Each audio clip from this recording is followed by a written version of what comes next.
Many established audio brands today have begun to diversify their product offerings. Simgot in particular have released a couple of DAC amps in the past, but they are aiming to solidify their foothold in the market with today's product.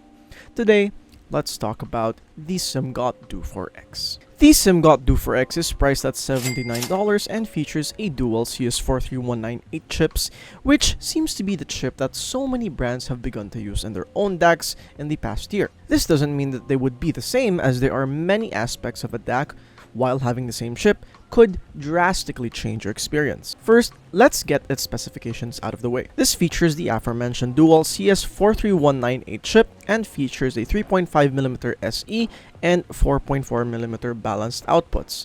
It has an output load of 10 ohms to 600 ohms. It has a signal to noise ratio of 125 dB at 32 ohms on 3.5mm and 130 decibels at 32 ohms on 4.4mm.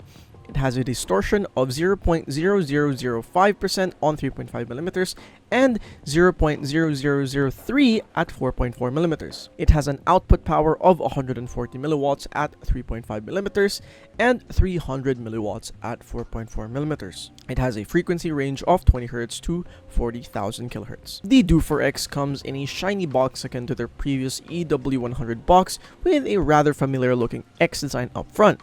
Twitter much? Opening the box reveals the DAC itself, a Type-C to Type-A adapter, a Type-C to Type-C cable, and some paperwork. The DEW4X features a full metal build with the dimensions of 41.7 by 24.2 by 12mm. It features the distinct X up front with the volume rockers on the left with the 3.5 and 4.4mm jack found below. The Type-C plug can be found up top with a very small hole beside it. Behind, you can find a print of the name of the DAC, the Hi-Res logo, and some decoding specifications along with its name. It is a very compact DAC that fits perfectly in the Simgot case with some room to spare. It also feels quite premium with its full metal construction, and the layout of the inputs are very well thought out. My only gripe is that the volume rockers don't really have an indicator whether the volume goes up or not, so tough luck finding out while trying to fiddle around in the dark room. I can't really complain, as some DACs don't even have a dedicated volume rocker, but it's something worth mentioning. As for ease of use, some aspects of the DEW4X are very simple to understand, like plugging the device into your device. However, it does not mention which of the volume rockers are to increase or decrease as previously mentioned. It also does not include the instructions about the LED indicator and how you can change gain modes.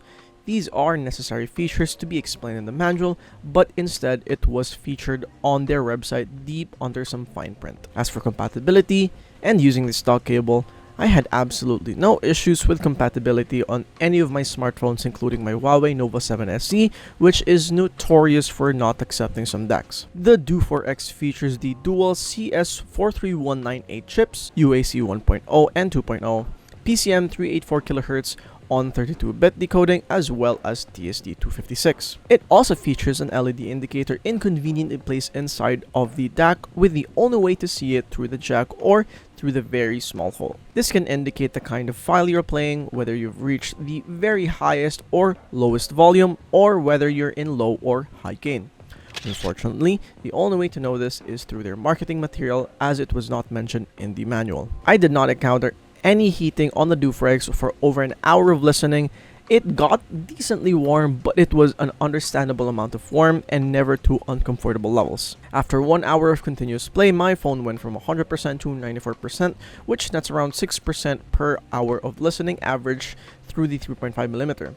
Numbers could definitely vary depending on your phone's battery, but I found the battery drain to be perfectly acceptable and great for long listening sessions. I found little to no noise with the DEW4X, even when using very sensitive IEMs like the Lecture D13 or 4.4mm. This was very impressive, as a lot of DACs in this price range still has problems with noise. The DEW4X has a power output of 140 milliwatts at 32 ohms on 3.5mm and 300 milliwatts at 32 ohms on 4.4mm.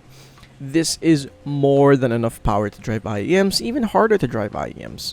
The dedicated volume rockers features 30 total ticks, so I'll be using that as reference. On the Lecture S15 with an impedance of 32 ohms and 106 decibels of sensitivity on 4.4mm and low gain, I found that it reached 19 ticks before it got to uncomfortable levels to listen to. On the KCPR3, with an impedance of 15 ohms and a sensitivity of 98 decibels on 3.5mm, it reached 23 ticks before it got uncomfortable. On the Philips SHP 9500 with an impedance of 32 ohms and 101 decibels of sensitivity on 3.5mm on low gain, some tracks push it all the way to its 30 ticks, while most tracks sounded comfortably loud at 26. Going for full gain, it was able to reach it at 25 ticks, but that is still quite pushing the limits of what the DEW4X can do. With a Simgot E500LM with an impedance of 21 ohms and a sensitivity of 123 decibels, it reached 24 ticks before it got uncomfortable, which was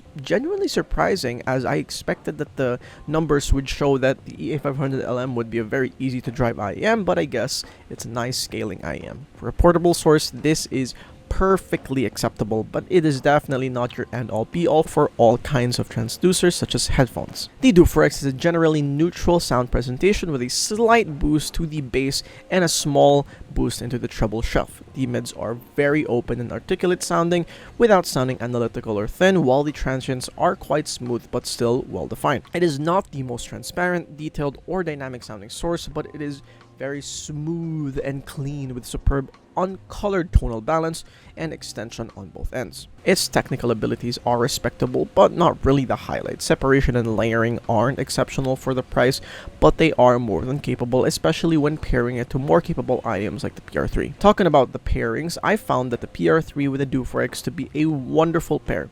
The DEW4X was able to smoothen out the transients enough to make the top end of the PR3 less hot and smoother overall, and the low end definitely balances out. Obviously, the A500LM would be a perfect fit thanks to its more revealing treble presentation that is controlled better on the DEW4X.